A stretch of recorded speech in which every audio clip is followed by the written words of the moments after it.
ये जो गांव है ये हम लोगों को किसी ने खैरात में नहीं दी है, बल्कि हमारे बुजुर्गों ने बड़ी कुर्बानी दी है और तब जाके अपने बाहुबल से, अपने एक तरह से कहें कि बहुत बड़ी कुर्बानी देके इन गांवों की सूबेदारियां हासिल की है। तो एक कदम सांस्कृतिक धरोहर की ओर एक इस तरह से एक पुस्तक का विमोचन करके इन बहुत सारे गांवों का इतिहास हमने लिखने की कोशिश की। भारतीय जनता पार्टी की सरकार ना किसी जातिवाद पे बात करती है, ना किसी क्षेत्र पे बात करती है, ना किसी धर्म पे करती है। कांग्रेस सरकार में मनरेगा जो उन्होंने कहते हैं कि उन्होंने शुरू किया था, वो उनकी विकास की पोल खोलता है। मोदी सरकार ने उनको बार बार यही जताने की कोशिश की है कि हम मनरेगा को लगातार जारी रखेंगे, क्योंकि ये कांग्रेस की 60 साल की विफलता का प्रतीक है। और खेद के साथ कहना पड़ता है कि दिल्ली सरकार में, जिसमें केजरीवाल गरीबों का हितैषी होने का ढोंग करता है, उस व्यक्ति ने जहां तक उसकी चल पाई, उसने आयुष्मान योजना को अपने दिल्ली में लागू नहीं होने दिया। तो दिल्ली सरकार की जो नाकामयाबी है उसको किसान बहुत शिद्दत से झेल रहा है। और बिजली के बिल का सवाल है, मैं अपने ट्यूबवेल का बिल दिखाऊं तो आप ताजुब करोगे, उसमें 10 रुपए यूनिट लगा रखी है, यानी कि कॉमर्शियल यूनिट। एक किसान अगर 10 रुपए यूनिट देगा तो वो क्या खाएगा और क्या कमाएगा। सर, अगर कृषि कानून इतना ही बढ़िया था तो वापस क्यों लेना पड़ा, और इतना ही खराब था तो लेके क्यों आए? जो पढ़े लिखा किसान है उनको ये इस बात का अंदाजा है कि मोदी जी की जो वो कानून थे वो उनके हित में थे। और मैं एक पढ़ा लिखा किसान हूँ, अगर मैं कोई मेरे साथ डिबेट करके बताए उसमें कौन सी गलत चीज है जो किसान के हक में नहीं थी। जबकि डॉक्टर भीमराव अंबेडकर जी का लिखा हुआ संविधान को कोई नहीं बदल सकता। अगर किसी ने बार बार बदलने की कोशिश की है तो वो कांग्रेस सरकार ने। दिल्ली के बारे में कहा गया है कि आते अन्न जातो करे और भोगनिया ने भोग ली, और नर देख मातो तिक्को करे, दिल्ली रांड दोगली। दिल्ली के बारे में तो बहुत कुछ कहा गया है। सर, एक टर्म मिला था 1993 से 98। आलू प्याज कांग्रेसियों के बजाय कहीं ऐसा तो नहीं कि 3 मुख्यमंत्री बदल दे भाजपा के लिए, वो नुकसान दे रहा? तो जो 93 से और 98 के बीच में जब भारतीय जनता पार्टी की सरकार ने जो विकास कार्य कराए थे, उन विकास कार्यों के तो आसपास ये इनकी 15 साल शीलादीक्षित के और 10 साल इसके वो आसपास भी नहीं है। और जब मौका दिया तो आज चुनाव करा के देख लीजिए। जो व्यवस्था भारतीय जनता पार्टी ने बना के रखी थी, जो गरिमा बना के रखी थी, जो वर्क करने का फ्लो बना के रखा था, केजरीवाल सरकार में टोटली फेल हो गए। दिल्ली मेट्रो की नींव एक तरह से भारतीय जनता पार्टी की सरकार ने रखी थी। जितने गांव से गांव को रोड को जोड़ने का कार्य भारतीय जनता पार्टी की सरकार ने किया था।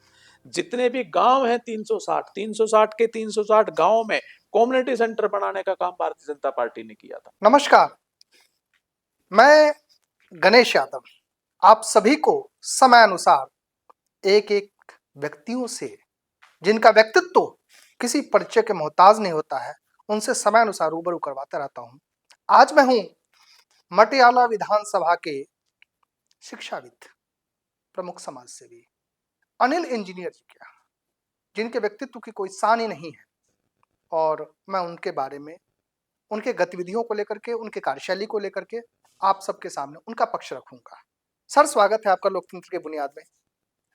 जय श्री राम। अपने व्यक्तिगत जीवन परिचय के बारे में बताएं। मैं एक किसान पृष्ठभूमि से दिल्ली देहात के नजफगढ़ क्षेत्र के दौलतपुर गांव का निवासी हूं।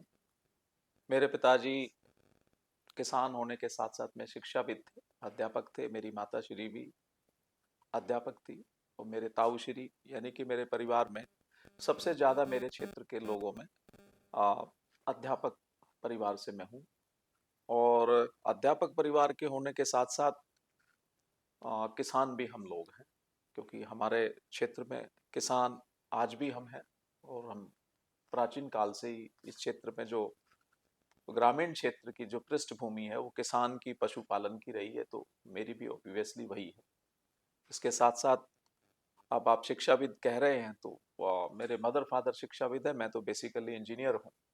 इसके साथ साथ में मुझे कुछ पुस्तकें लिखने का, कुछ कविताएं लिखने का शौक है, तो इसके लिए आप कोई भी संज्ञा दे सकते हैं।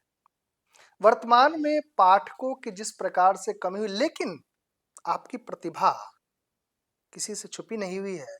आपने अपने उन स्वलिखित पुस्तकों के माध्यम से उन युवा पीढ़ी को एक संदेश देने का काम किया है कि पढ़ना अकल है, और देखना नकल है, इसके बारे में थोड़ा विस्तार से बताएं। देखिए, जो मेरी पुस्तक लेखन का जो मेरा विषय रहा है, वो बेसिकली उन चीज़ों पे रहा कि जिनके विषय में किसी ने खास ना तो लिखा और ना ही स्कूल में, कॉलेज में, पाठ्य पुस्तकों में उसके विषय में कोई खास जानकारी कहीं से भी नहीं मिलती थी। तो मेरे ताऊश्री दरअसल सामाजिक व्यक्ति थे। उन्होंने कहा कि आप उन व्यक्तियों के बारे में लिखिए, उन प्रतिभाओं को आप समाज के सामने लेके आइए, उन अमर स्वतंत्रता सेनानियों के इतिहास के बारे में लिखिए जिनके विषय में लोग नहीं जानते हैं और जिनका भारतीय स्वतंत्रता आंदोलन में और सामाजिक क्षेत्र में एक बहुत बड़ी पृष्ठभूमि जिन लोगों की रही है, तो उनके विषय में मुझे लिखने के लिए मेरे ताऊजी ने प्रेरित किया। और मैंने फिर 1857 के महानायक राव तुलाराम जी के विषय में सबसे पहले 1999 में एक पुस्तक विमोचन मेरा हुआ। उसके बाद फिर हिंदुस्तान में जितने प्राचीन दुर्ग हैं उसमें नेशनल आर्काइव्स की मदद से मैंने उन पे एक रिसर्च करके और एक अपने जो प्राचीन दुर्ग हैं उनके इतिहास के बारे में मैंने लिखा। उसके बाद दिल्ली के प्रथम मुख्यमंत्री जो किसान पृष्ठभूमि के थे, जिनके विषय में भी लोग बहुत कम लोग जानते हैं, जो स्वतंत्रता सेनानी भी थे और दिल्ली के एक बहुत बड़े किसान थे। और इसके साथ साथ में आज़ादी आंदोलन से में उन्होंने जब नौरोबी ईस्ट में उनका जन्म हुआ था और वो वहां से महात्मा गांधी ने जब भारत छोड़ो उसकी आज़ादी आंदोलन की शुरुआत की, भारत अफ्रीका में उन्होंने गोरे कालों के विरुद्ध के इस संग उसका शुरुआत की उन्होंने। और जब वो भारत लौटे तब ब्रह्म प्रकाश जी और उनका परिवार स्वतंत्रता आंदोलन के साथ जुड़ा रहा। तो उनके विषय में बहुत कम लोगों को जानकारी थी, तो उसको लिखने का मुझे मौका मिला। इसके साथ फिर मेरे एक शुरू से इच्छा थी कि भाई जो जिन गांवों में हम लोग रह रहे हैं, जिस क्षेत्र में हम लोग रह रहे हैं, उस क्षेत्र के बारे में हम अपने बुजुर्गों से सुनते आए थे कि ये जो हमारे गांव की सूबेदारियां हैं, ये जो गांव हैं, ये हम लोगों को किसी ने खैरात में नहीं दी है, बल्कि हमारे बुजुर्गों ने बड़ी कुर्बानी दी है और तब जाके अपने बाहुबल से, अपने एक तरह से कहें कि बहुत बड़ी कुर्बानी देके इन गांव की सूबेदारियां हासिल की है। और यहाँ जो भी आक्रमणकारी आया है तो उसको सबसे पहले दिल्ली में आने से पहले हमारे लोगों ने उसे झेला है, हर तरह से झेला है। तो हमारी इच्छा थी कि भाई इन गांव के विषय में आने वाली पीढ़ियां, क्योंकि दिल्ली में जो गांव समाहित हो गए, जी। उनका गांव का सबका अस्तित्व खत्म हो गया, उनका इतिहास खत्म हो गया है। तो ये जो नजफगढ़ के आसपास का जो क्षेत्र है, तो इसके आसपास में कुछ ग्रामीण सभ्यता संस्कृति अभी शेष है। इसके अलावा जो हमारे दिल्ली के 360 गांव हैं, जो अब अपना अस्तित्व खो चुके हैं, जिनके विषय में बहुत कम लोग जानते हैं, उनको बारी बारी से हर गांव का इतिहास, कहाँ से हम लोग आए, क्या हम लोगों का कहाँ से निकास है, हमारा जो गोत्र व्यवस्था है, जो हमारी जाति व्यवस्था है, ये कब कब कहाँ कहाँ से हम लोग आके यहाँ बसे हैं, उसके विषय में जानने की कोशिश की। तो एक कदम सांस्कृतिक धरोहर की ओर एक इस तरह से एक पुस्तक का विमोचन करके इन बहुत सारे गांव का इतिहास हमने लिखने की कोशिश की और लोगों को पसंद भी आया। तो मैं तो रेल मंत्रालय भारत सरकार में डिप्टी चीफ इंजीनियर की पोस्ट पे, आप कह सकते हैं आप लोगों को कि हमारे यहाँ ज्वाइंट जनरल मैनेजर उसको बोलते हैं मेरे डिपार्टमेंट में। तो मैं सिविल से हूँ और इसके साथ साथ मेरी बचपन से रुचि लिखने की रही। तो मैं अपने इस लेखन के कार्य को अपने सर्विस के साथ साथ करता रहा। इसके साथ ही राष्ट्रीय स्वयंसेवक संघ एक बहुत जाने पहचाना एक, आप लोग सब जानते हैं इसके विषय में, मुझे ज्यादा इसके बारे में कहने की आवश्यकता नहीं है। ये संस्कार सिखाता है, अनुशासन सिखाता है, सभ्य बनाता है और राष्ट्र के प्रति सचेत होने की प्रेरणा देता है। इससे बड़ा कोई भी संगठन पूरे विश्व में कहीं नहीं है। हम इससे प्रभावित थे, मेरा परिवार इससे प्रभावित रहा, मेरे माता पिता इससे प्रभावित थे। तो संघ से हम लोग, संघ की विचारधारा से बाल्यकाल से जुड़ गए थे। और मैं कॉलेज टाइम में ही संघ की शाखाओं में मैं जब हॉस्टल में रहता था तो वहां जाना शुरू कर दिया था। इसके बाद मैं सर्विस में रहते हुए भी और अपने जब भी समय मिलता था, हम शाखाओं के माध्यम से और संघ के मैं जो भी दायित्व मुझे दिया गया मैंने उसमें काम किया। तो जहां तक पारिवारिक पृष्ठभूमि का सवाल है, तो अब इसमें एक आप संघ परिवार भी आप कह सकते हैं कि हमने जो संघ की नीतियों का और संघ के माध्यम से अनुशासन, संघ के माध्यम से धर्म का प्रचार, संघ के माध्यम से शिक्षा का प्रचार, संघ के माध्यम से शिष्टाचार, संघ के माध्यम से देश प्रेम की भावना हमने बचपन से ही अपने माता पिता से और संघ के स्वयंसेवक होने के नाते हमने ग्रहण कर ली थी, जो आज भी हमने कोशिश की है कि आने वाली पीढ़ियां इस पे चल सके और खुद भी मर्यादित हम होके और राष्ट्र की सेवा कर सके। ऐसा हमने राष्ट्रीय स्वयंसेवक संघ की शाखाओं से सीखा है और उसी को हमने जीवन में उतारने का भरपूर कोशिश की है। आप संघीय पृष्ठभूमि से तो है ही, भारतीय जनता पार्टी के कार्यकर्ता के रूप में भी आप हैं, शिक्षाविद हैं, इंजीनियरिंग में हैं। पारिवारिक पृष्ठभूमि आपका बहुत ही समृद्ध है। ग्रामीण पृष्ठभूमि, किसान पृष्ठभूमि। वर्तमान देश की सरकार, नरेंद्र मोदी जी की सरकार ने बहुत सारी योजनाएं, बहुत सारे काम के देश में किसान के लिए और गांव देहात के लिए ऐसे कौन काम है जो गिनवाना चाहेंगे आप? देखो, नरेंद्र मोदी जी की सरकार एक राष्ट्रवादी सरकार है और आमतौर पे देखने को आया है कि जब से 2014 में नरेंद्र मोदी जी की सरकार आई है, उन्होंने हर मोर्चे पे काम करने की कोशिश की है, जो वो राष्ट्र की सुरक्षा व्यवस्था से रिलेटेड हो, चाहे वो देश के विकास से हो। उनका एक ही नारा है, सबका साथ सबका विकास। ना वो भारतीय जनता पार्टी की सरकार ना किसी जातिवाद पे बात करती है, ना किसी क्षेत्र पे बात करती है, ना किसी धर्म पे करती है।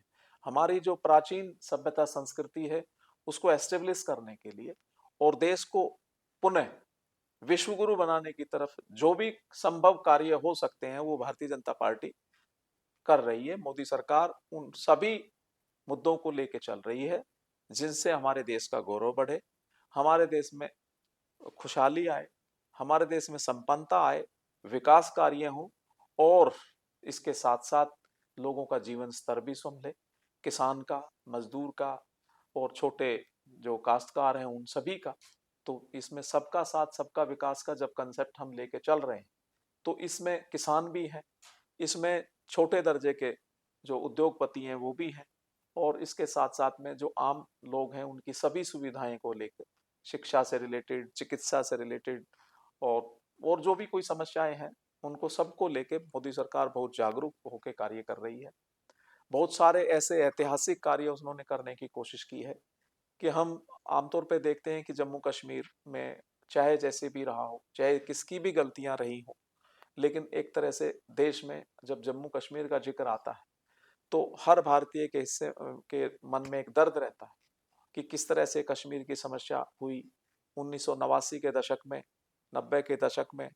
वहां पर किस तरह से लोगों को, माताओं को, बहनों को, हिंदू एक समाज को वहां से पूरी तरह से निष्कासित कर दिया गया।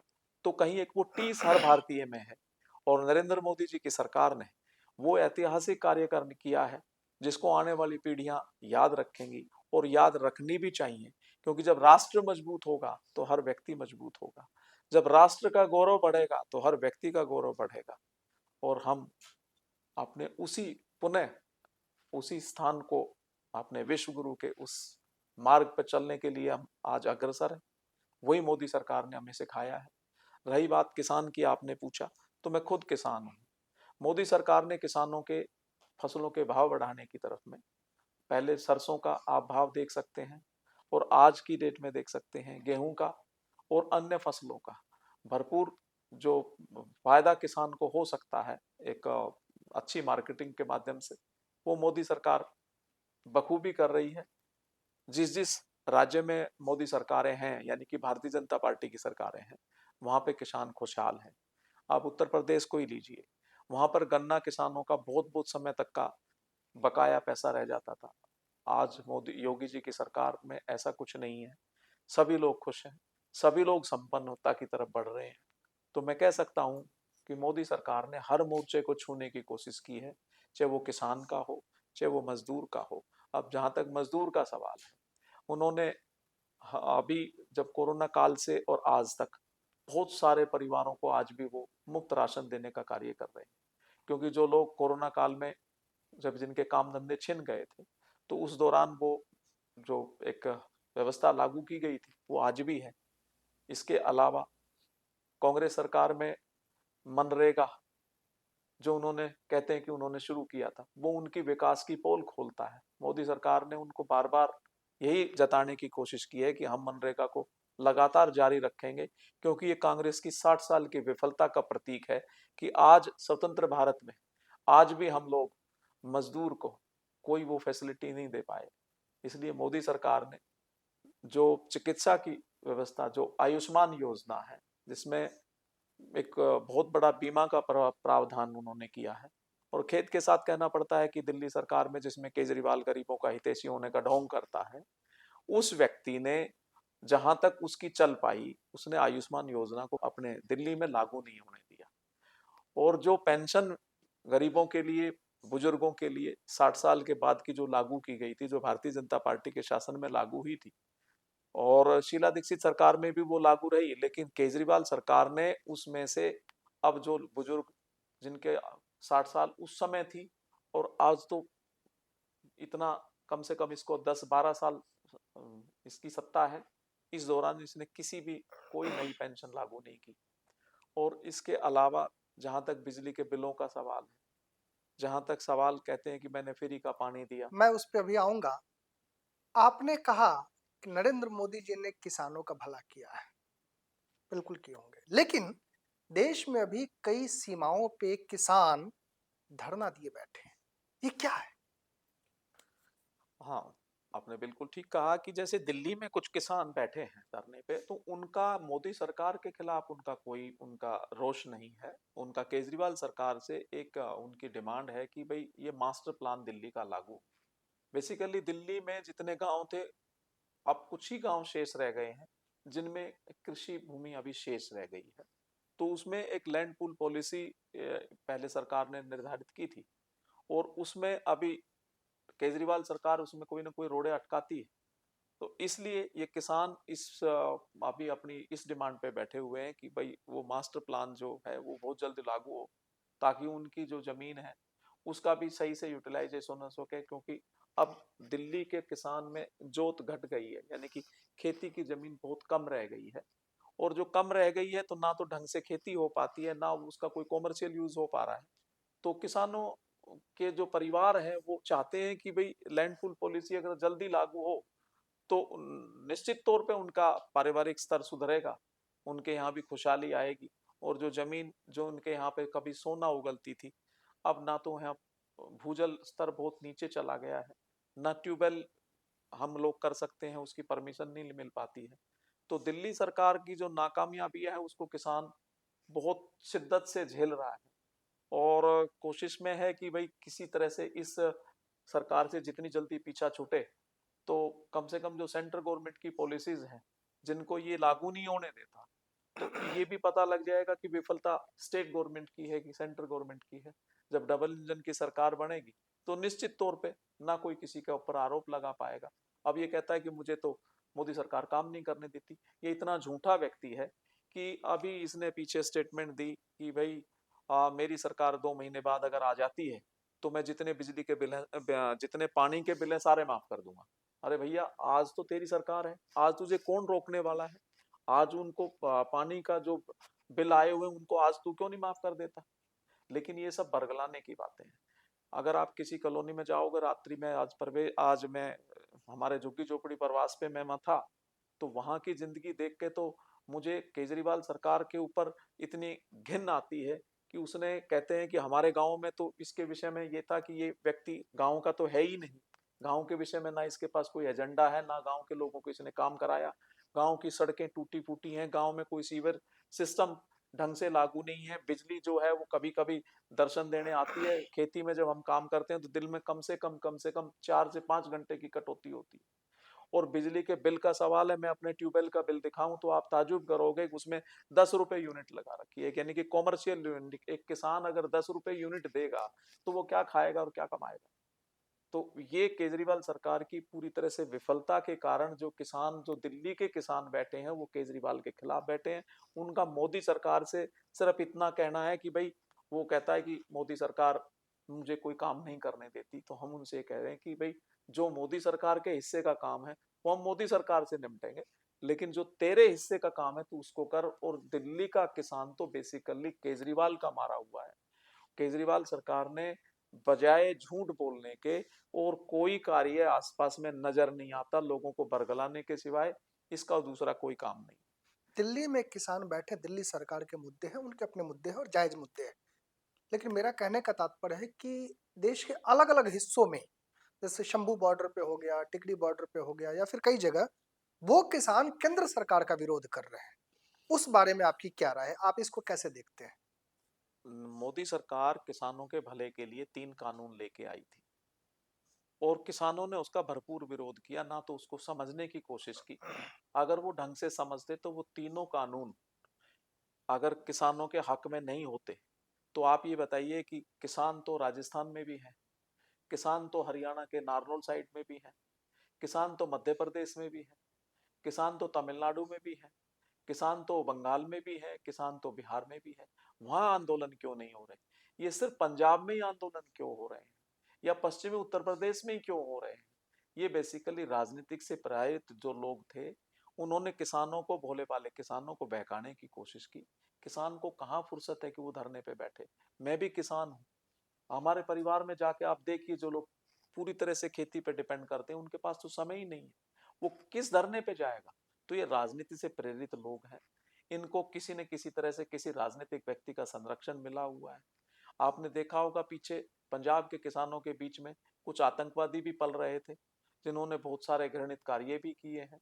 ये किसी से छुपा हुआ नहीं है कि किसान की आड़ में कौन आदमी अपनी राजनीतिक रोटियां सेक रहा है। किसान इस चीज को, किसान तो इससे कोसों दूर है। किसान का इस आंदोलन से कोई लेना देना नहीं है। ये बेरूपीय किसान है जो किसानों के नाम पे किसानों को बरगलाने की कोशिश कर रहे हैं। और जहां तक सवाल है, ये सब राज्य सरकारों के मुद्दे हैं जिनको किसान समझ नहीं पाता, और वो सोचता है कि मोदी सरकार ये करेगी। सर, अगर कृषि कानून इतना ही बढ़िया था तो वापस क्यों लेना पड़ा? और इतना ही खराब था तो लेके क्यों आए?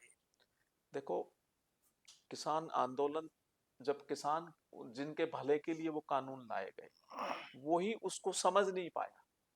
मेजोरिटी ऑफ पीपल्स, लोगों के बहकाए हुए किसान थे। एक पूरी तरह से एक राजनीतिक एक एजेंडा था कुछ लोगों का, और वो उसमें कामयाब हुए। फिर भारतीय जनता पार्टी की सरकार ने सोचा कि जब जिनके भले के लिए हम कार्य कर रहे हैं, जो वो उसको समझना ही चाहती, तो कुछ दिन के लिए उसको रोक लिया जाए। तो ऐसा सोच के उन्होंने फिर वापस लिया। और अब जब उनको महसूस हो रहा है, बहुत सारे किसान हैं उनको महसूस हो रहा है, जो पढ़े लिखा किसान है उनको ये इस बात का अंदाजा है कि मोदी जी की जो वो कानून थे, वो उनके हित में थे। और हम तो, मैं एक पढ़ा लिखा किसान हूँ, अगर मैं, कोई मेरे साथ डिबेट करके बताए उसमें कौन सी गलत चीज है जो किसान के हक में नहीं थी। ये तो एक राजनीतिक ड्रामा है, और कुछ किसान यूनियन, कुछ राजनीतिक उनके नेता जो हैं, वो उन दूसरे नेताओं के हाथ में खेल रहे हैं। किसानों से उनका कोई लेना देना नहीं है। किसान तो बेचारा गरीब है, किसान तो खेत से जाने की फुर्सत उसके पास नहीं है। वो उन कानूनों के बारे में जानता तक नहीं कि वो कानून थे क्या।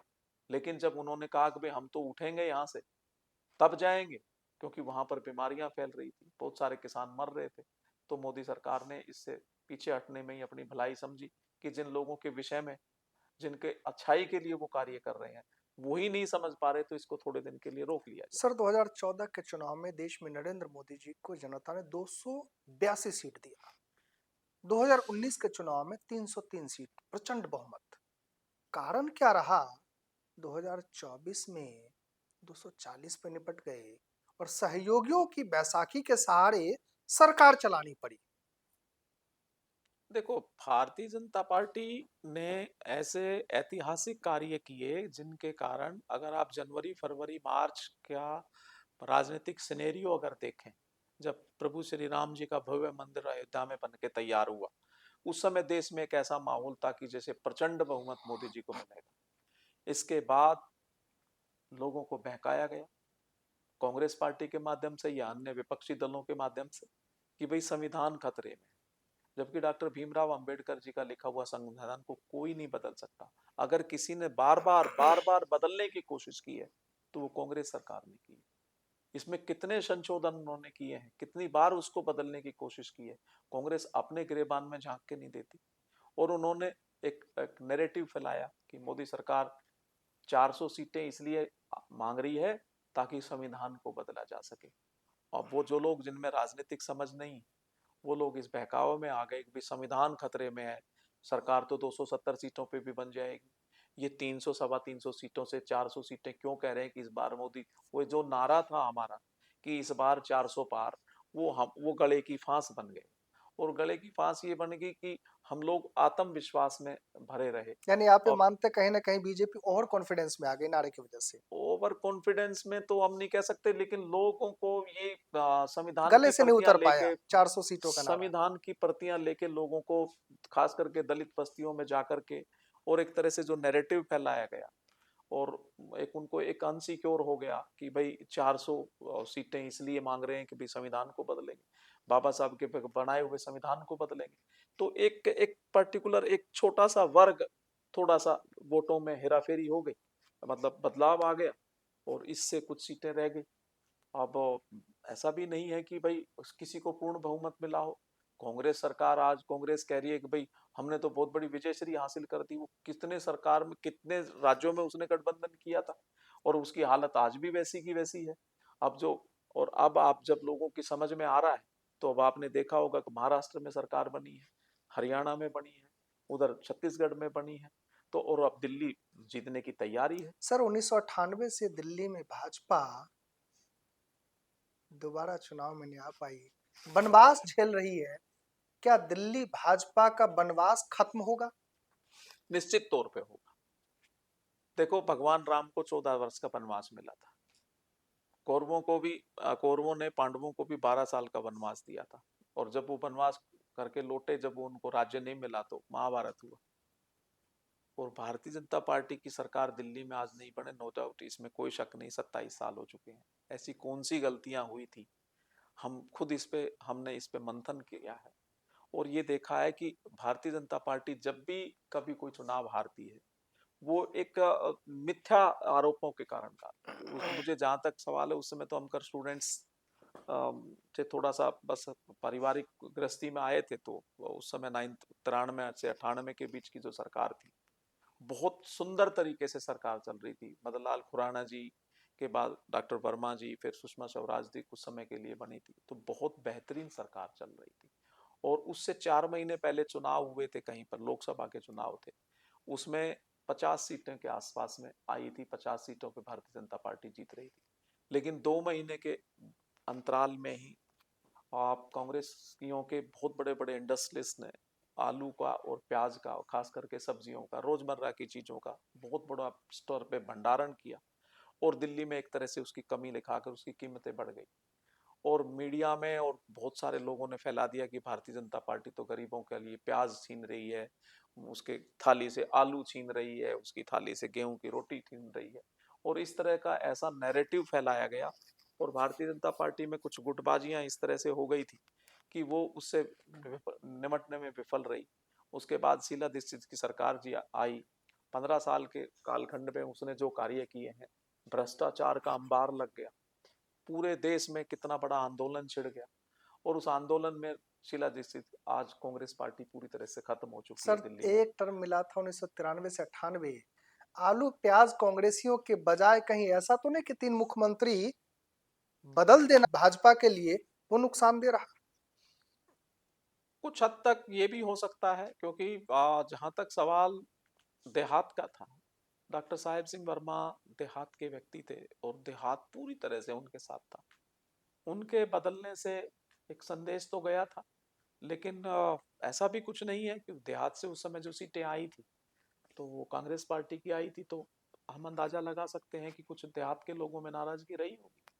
लेकिन उसके बाद तो शीला दीक्षित की सरकार आई, भारतीय जनता पार्टी की सरकार तो चलेगी, लेकिन हम तो फिर भी खड़े रहे। आज 15 साल सत्ता भोगने के बाद शीला दीक्षित की सरकार तो जीरो पे है, और वो मेरे ख्याल से आने वाले समय में अब उतनी नजर नहीं आती। तो उन्होंने तो बहुत सुंदर सुंदर कार्य किए थे, आपकी नजर में या लोगों की नजर में, वो आप दिल्ली से लोप कैसे हो गए? तो दिल्ली का दरअसल, दिल्ली के बारे में कहा गया है कि आते अन्न जातो करे, और भोगनिया ने भोग ली, और नर देख मातो तिक्को करे, दिल्ली रांड दोगली। दिल्ली के बारे में तो बहुत कुछ कहा गया है कि दिल्ली की सत्ता पे जो विराजित होता है, जो दिल्ली का विकास करने की कोशिश करता है, और दिल्ली को जो ठगने की कोशिश करता है, दिल्ली सबका हिसाब किताब रखती है। तो दिल्ली केजरीवाल का हिसाब भी निश्चित तौर पर रखेगी, जिन्होंने 10 साल से बेरुपया बन के दिल्ली की जनता को, और वो मफलर बांध के आया था और खांसता था, वो खांसी अब पूरे दिल्ली के लोगों को हो गई है। और दिल्ली के लोग बड़ी तैयारी के साथ बैठे हैं कि हमने 15 साल के कुशासन के उनका तो अंत करके उनको तो जीरो पे पहुंचा दिया, और अब केजरीवाल का नंबर है। तो जो 93 से 98 के बीच में जो विकास कार्य हुए थे, दिल्ली मेट्रो की नींव एक तरह से भारतीय जनता पार्टी की सरकार ने रखी थी। जितने गांव से गांव को रोड को जोड़ने का कार्य भारतीय जनता पार्टी की सरकार ने किया था। जितने भी गांव हैं 360 के 360 गांव में कम्युनिटी सेंटर बनाने का काम भारतीय जनता पार्टी ने किया था। और उन 360 के 360 गांवों में आप सर्वेक्षण करिए, ना तो कांग्रेस ने और ना ही आम आदमी पार्टी की सरकार ने, ना किसी गांव में कोई चौपाल है उनका मरम्मत तक कराने को पैसा नहीं दिया है। कम्युनिटी सेंटर बनाने की बात तो कोसों दूर है। एक भी कम्युनिटी सेंटर, एक भी सामुदायिक केंद्र अगर 15 साल की शीला दीक्षित सरकार ने या केजरीवाल की सरकार ने किसी गांव में बनाया हो, तो आप उस गांव का नाम बता दीजिए। जब शीला दीक्षित जी की सरकार आई, उन्होंने कहा कि हम कॉलेज बनाएंगे, हम यूनिवर्सिटी बनाएंगे। आप बनाइए कि डॉक्टर साहिब सिंह वर्मा जी के समय में मेरे छावला गांव के पास में 500 एकड़ जमीन का अधिग्रहण हुआ था, और उसमें यह था कि भाई यहाँ पर यूनिवर्सिटी बनेगी। आज उन बातों को 27 साल हो गए हैं, दिल्ली देहात में एक भी नया कॉलेज नहीं खोला गया, एक भी कोई शिक्षण संस्थान नहीं है, एक भी कोई यूनिवर्सिटी नहीं बनी है। तो जो 93 से और 98 के बीच में जब भारतीय जनता पार्टी की सरकार ने जो विकास कार्य कराए थे, उन विकास कार्यों के तो आसपास ये इनकी 15 साल शीला दीक्षित के और 10 साल इसके वो आसपास भी नहीं है। एक भी कॉलेज नहीं, एक भी यूनिवर्सिटी नहीं, एक भी बड़ा शिक्षण संस्थान नहीं, और एक भी सामुदायिक केंद्र किसी गांव के अंदर बना हो, किसी गांव में कोई विकास कार्य हुआ हो। मेरे इन गांव में हर एक में जाके देखिए, कहते हैं कि सीवर व्यवस्था केजरीवाल सरकार की कर रही है। वो सीवर व्यवस्था, जब सीवर ट्रीटमेंट प्लांट नहीं है, सीवर को डालने के लिए कोई व्यवस्था, आगे ट्रंक सीवर नहीं है, तो फिर गांव के लोगों को नारकी जिंदगी की तरफ बढ़ाने का कार्य क्यों कर रहे हैं? वो अच्छी भली वो अपनी जिंदगी गुजार रहा था, वो सारी सड़कें तोड़ के फेंक दी। आप उनसे पूछिए कि जब तेरे पास दिल्ली के इन गांवों का कोई मास्टर प्लान नहीं है, कहां उस सीवर को लेके जाओगे? तेरे पास सीवर ट्रीटमेंट प्लांट बना के उसको ट्रीट करने की कोई व्यवस्था नहीं है, कोई ट्रंक सीवर नहीं है, तो वो सीवर डाल करके गांव के भोले भाले लोगों को बहकाने की कोशिश क्यों कर रहा है? उससे पूछिए। साबी नदी का जो पानी, जो इंडस्ट्री वेस्ट जो गुड़गांव से बढ़ के आता है, और यहां से करीबन करीबन हजारों एकड़ जमीन वहां पर बर्बाद है, किसान 30-30 साल से उस जमीन को बो नहीं पा रहा, तो वो कौन उसको भुगतेगा? उन किसानों के घर जाके देखिए जिसके घर में 30 साल से उसके खेत में बुआई नहीं हुई, उसके बच्चे वो कर्जवान है और छोटी छोटी नौकरियां करने के लिए मजबूर है। हम तो संपन्न लोग थे, स्वाभिमान लोग थे। मेरे यहाँ से थोड़ी सी दूर मेरा भी खेत का एक टुकड़ा वहां पे आता है, वो जो 30 साल से हम लोग उसमें ना घुस पा रहे हैं, ना उसमें बुआई कर पा रहे हैं। तो केजरीवाल सरकार चलेगी, 15 साल से शीला दीक्षित सरकार चली गई, किसी भी सरकार ने सीवरेज ट्रीटमेंट प्लांट बना के उस वाटर को ना ट्रीट करने की कोशिश की, और ना ही इस साबी नदी को साफ करने की कोशिश की। अभी माननीय उपराज्यपाल जी ने जब इसको साफ करने की कोशिश की, तो वो दिल्ली सरकार कोर्ट में जा रही है कि ये कौन होते हैं। अब कोर्ट ने उसको फटकार लगाई है, और वो कार्य, और आज आज केजरीवाल की उसके एक तरह से नासमझी के कारण वो कार्य रुका, ना तो साबी नदी को साफ करने का कार्य माननीय उपराज्यपाल ने अपने हाथ में जब लिया सर था, तो बहुत 2000 लंबी स्ट्रेच में वो नदी साफ हो गई। सर 2007 से लेकर के 22 तक दिल्ली नगर निगम में भाजपा की सरकार रही। बहुत सारे काम हुए, बहुत सारे आरोप प्रत्यारोप लगे। अभी 2 साल से आम आदमी पार्टी की सरकार है। 15 साल में बहुत बदनामियां मिली भाजपा को, 2 साल में आम आदमी पार्टी को भी मिल रही, क्योंकि धरातल के जो भी कार्य है, साफ सफाई हो या बिल्कुल निम्न कार्य हो, निगम के होते हैं। क्या इन 15 सालों का इनकम्बेंसी इस चुनाव में हावी नहीं होगा? देखिए, आज दिल्ली में म्यूनिसिपल कॉरपोरेशन में तो वह केजरीवाल सरकार है, और इसलिए गंदगी के अंबार लगे पड़े हैं। इनके जो निगम पार्षद हैं वो भ्रष्ट हैं। पूरी दिल्ली के जो कॉलोनियों में जाके देखिएगा, इन्होंने तो उगाही का काम शुरू कर रखा है। वो भारतीय जनता पार्टी के ऊपर आरोप लगाता था केजरीवाल की, भाई म्यूनिसिपल कॉरपोरेशन में एमसीडी में तो भ्रष्टाचार है। अब वो कौन सा दूध का धुला है? भारतीय जनता पार्टी ने तो, अगर वो भ्रष्टाचार ये होते तो वो 3 बार सत्ता में कैसे आते? वो बार बार सत्ता में आ रहे थे, इस बार केजरीवाल को कुछ सीटें मिल गई तो वो आ रहा है। लेकिन उसका और 15 साल का भारतीय जनता पार्टी का एक बार एक तुलनात्मक एक बार एक आप विवेचना करके देखिएगा कि जो 15 साल अगर भारतीय जनता पार्टी ने करप्शन की थी तो वो पहली बार जीतती, दूसरी बार हार जानी चाहिए थी, दूसरी बार भी जीती, तीसरी बार भी जीती, चौथी बार जब 15 साल लगातार का शासन हो गया तो नो डाउट थोड़े बहुत कार्य लोगों को समझ में आया कि भाई एक मौका इनको भी दे दिया जाए, बहुत समय हो चुका है।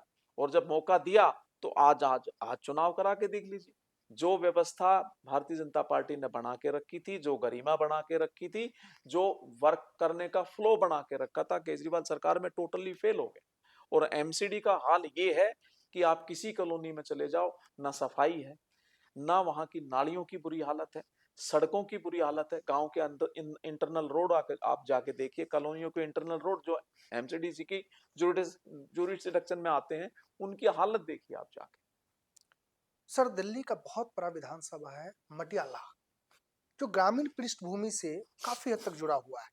कुछ शहरी भी है, द्वारका जैसे इलाके भी है, और क्लस्टर भी है।